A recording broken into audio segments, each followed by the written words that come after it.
Hello everyone, my name is Jules and I'm here with Nathan. Hello Nathan. Hello. And we are here to talk about the day before.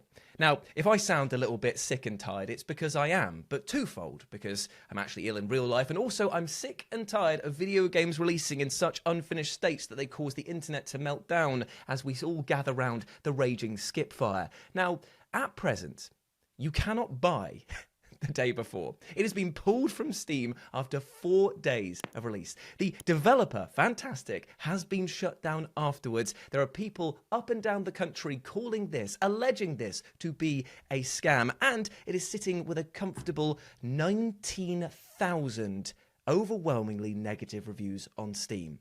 This is an unmitigated disaster of the video game industry, but the thing that I'm the most annoyed about, Nathan, I'll tell you this. Go on. Is that I've just released the, I wrote and recorded the most disappointing moments of 2023 and I didn't include this. So I feel annoyed. I feel personally slighted by this game. They've got you. They I know, waited. absolutely. I think they waited until they'd heard that you had finished recording. Then they released. Absolutely "Pull it mugged back." off. But seriously though, this game, I can't think of another time where I've been this overwhelmed with negativity towards it. I feel like this is like No Man's Sky, but with no actual possibility of it ever coming back around because the developer has closed down studios. I mean, have you been watching like reviews or footage of this game? Yeah, I'm fascinated by it. I mean, I can't lie. I'm loving the drama of it. It just feels it's so exciting to see what's going to happen next. You know, so in some ways, I'm not too angry because it's just so exciting to see what they're going to say next. They release an apology before the game's even come out. They delay it a million times, and then finally, when it does come out, they shut down and, you know, promise that sadly no other improvements are going to be made on the game, so this is all you've got. My favourite thing though, I've been following the reviews, and which I think is brilliant. I think it was the Games Radar review. The only positive quote. The only positive they gave was that the inventory system is quite good. So I love the idea of like one developer at Fntastic sitting there just being like, oh thank God, well at least my bit's good, at least the inventory's good. Do you reckon that they crack the knuckles and be like, oh, you lads messed up? I totally nailed that. Sorry guys, everything else was rubbish, but the inventory, tip top. The thing that it reminds me of is like when you go to a disastrous school play and the parents can't think of anything positive to compliment, so they just go, I mean, your outfits were nice. Like, yeah, none of the acting was good. The set was lovely. Your voice was shrill, very shrill, but at the same time, the outfits look great. Also, got to give an extra shout out to the Games Radar because of the fact that their review of it, published by Rick Lane, has the best opening header, which is the day before. It has no redeeming qualities, and under no circumstances should you buy it. And I can't think of a better way of summing up this experience than that. And I feel so bad for the people that did actually buy into this because according to Polygon, right, they said that the day before had sold at least 201,000 copies via Steam. And that was posted by Game Discover co-founder Simon Carles on X, or Twitter as we once know it. And that 91,694 purchasers of the day before sought refunds. That's direct quotes from a Polygon article on there. Now, I find that very interesting.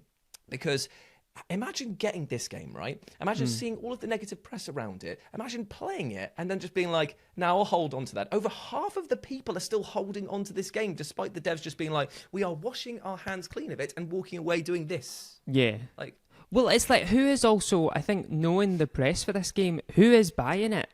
Thinking it's going to be good, but then at what point in that experience did they go, okay, now it's too much, now I want my money back? Well, it's interesting because do you remember how there is like a certain fascination around sort of the worst games ever, about owning or playing stuff that is absolutely torturously bad? I mean, we need not only look very far to remember Ride to Hell Retribution as the game of, I believe it was 2013, that no one could stop talking about how rubbish it was.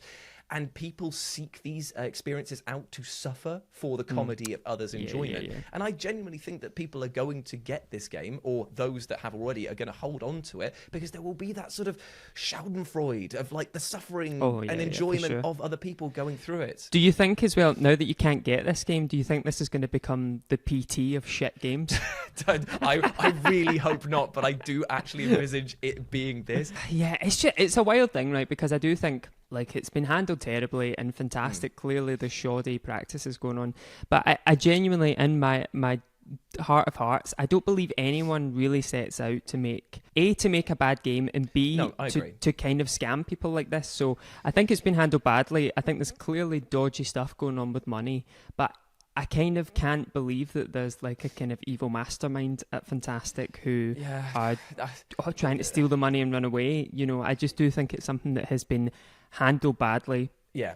Like, from a legal standpoint, we cannot sit here and call this game a scam, but you can point to evidence, or at least some very interesting and questionable actions done by the developers and publishers that do mark it as being something that was sold to an audience that maybe doesn't reflect what they promised. I mean, they scrubbed their YouTube channel of every single day before trailer, and it's like they want nothing to do with this game so quickly that it's almost like it's not even a smoking gun. It's been pointed right in your face. I don't understand how people can look at this and be like, yeah, no, this is cool. I like this. But who are we to judge what gamers want to buy and spend their money on? Because who knows? I've bought the Valkyria Chronicles 4 swimsuit DLC, so who am I to judge? Who am I to judge, mate? You know what I'm saying? Well, I don't know if I want to be on a call with you now that I know that. Hey, I don't want to do a video.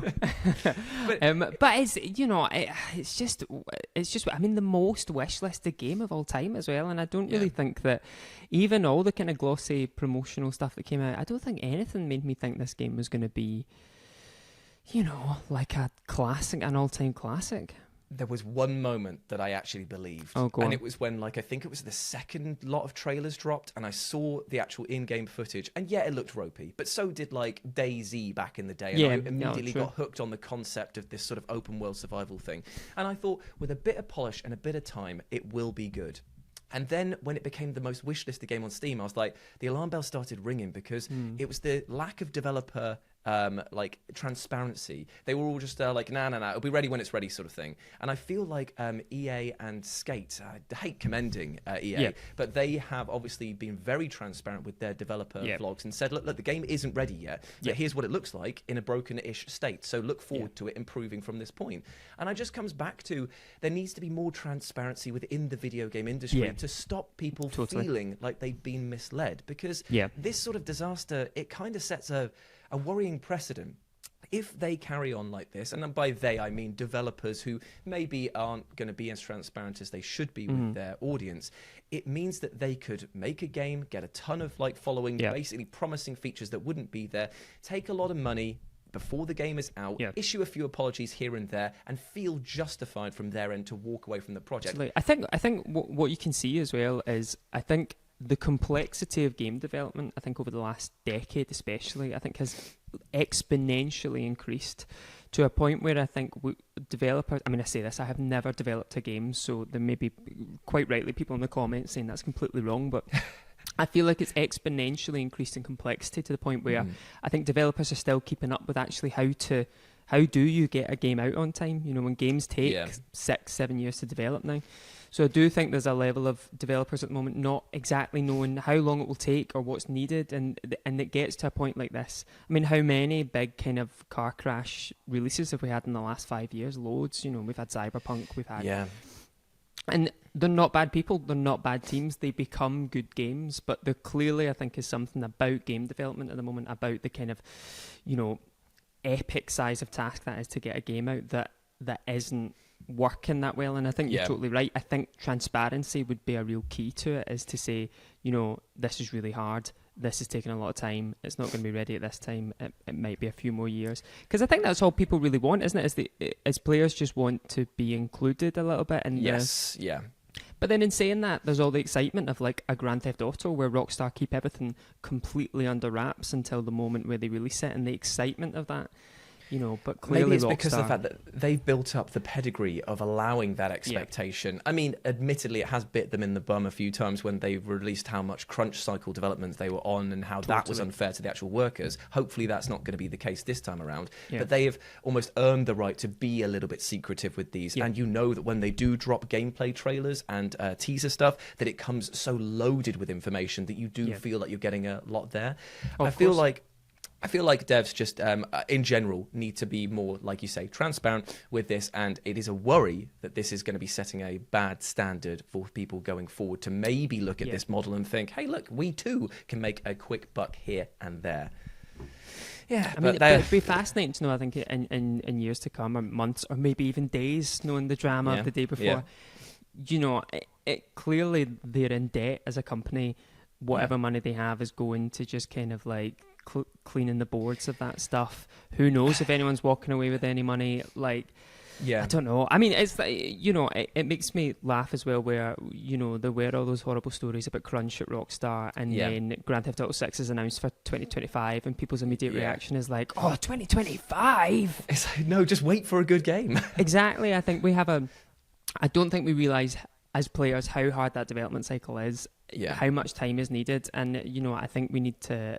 I think there needs to be transparency from developers. I think that would help, but I do also think as gamers we need to learn patience and understanding that it is people making these games, you know, who have lives. It's not just going quickly. I think when you're not involved in that process, I think that's when it becomes easier to think, oh, there must be shady practice happen there because we don't know what happens.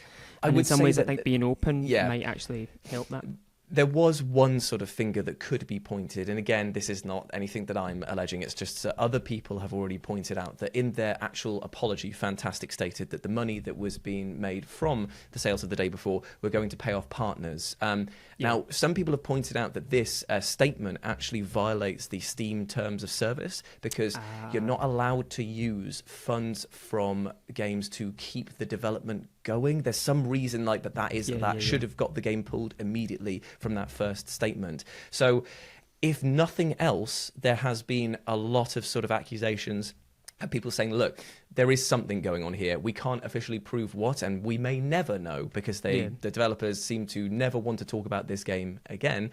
But I just feel very sorry for the people that were misled by this. I feel like there's a lot of dialogue going on of people saying, like, oh, how could you not see that this was X, that this was going to fall down? But you know what? Half of video game love is believing in a project. It's actually investing your time, your money, and your love and emotion into a project and hoping that it will succeed.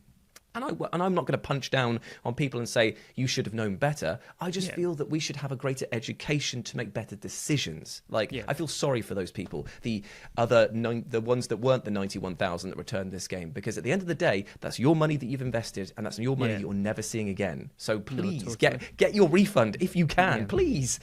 And think about, I was fascinated on Fntastic's website where a whole load of their development team are volunteers. You know, really? Think of those poor volunteers. Like, so a lot of the people working on the game, I think, who do certain things aren't getting paid. They're volunteering. So, you know, they worked on this game that they were hoping would go out there and maybe they can use as a jumpstart to a career, and now it's been pulled down. And, you know, not something you want on the CV. No, I think it feels, it's not, that would be at the top of my CV. I'd love it. But, you know, I think it feels like no one has won in this situation. Yeah. And it just makes me kind of feel a bit sad and sorry for everyone involved. But in saying that, if I were a millionaire, if I won the lottery, I would immediately get Fntastic back into business because the drama is just too good. You just I sit would there be go like, take this money, go and make something, and please make it release an apology statement every day. You know, I want a new statement. Release an apology before the Kickstarters come out. Let's get people really knowing that this is going to be like. But at the end of the day, maybe there is one redeeming quality from this outside of the fantastic inventory system, as was mentioned before. Fantastic inventory, so I hear. Fantastic. And work. maybe this will act as a benchmark, a milestone, a talking point, a learning point for all of the video game industry to look at it and say, this is not what we want. Developers and their gaming community are a symbiotic relationship, and we need to further that in a positive way rather than scheming, burning, scamming, whatever allegations have been pointed at that. And instead move forward positive with transparency. That's surely what we should be doing, right? So there is one good thing to come out of this, but I am stretching that very far. No. But anyway, you know, what a story. This will go down in the Gaming Hall of Fame. Indeed it will. And hopefully if there is any more news, we will bring it straight to you here on the FGS YouTube channel. And you can check out Nathan's video on the day before, which details this game in a bit more detail as well. But until then, I've been Jules. This has been Nathan. Thank you very much, Nathan. Hello. Thanks for having me. Not a problem at all. And we will see you soon here on FGS. Bye, everyone.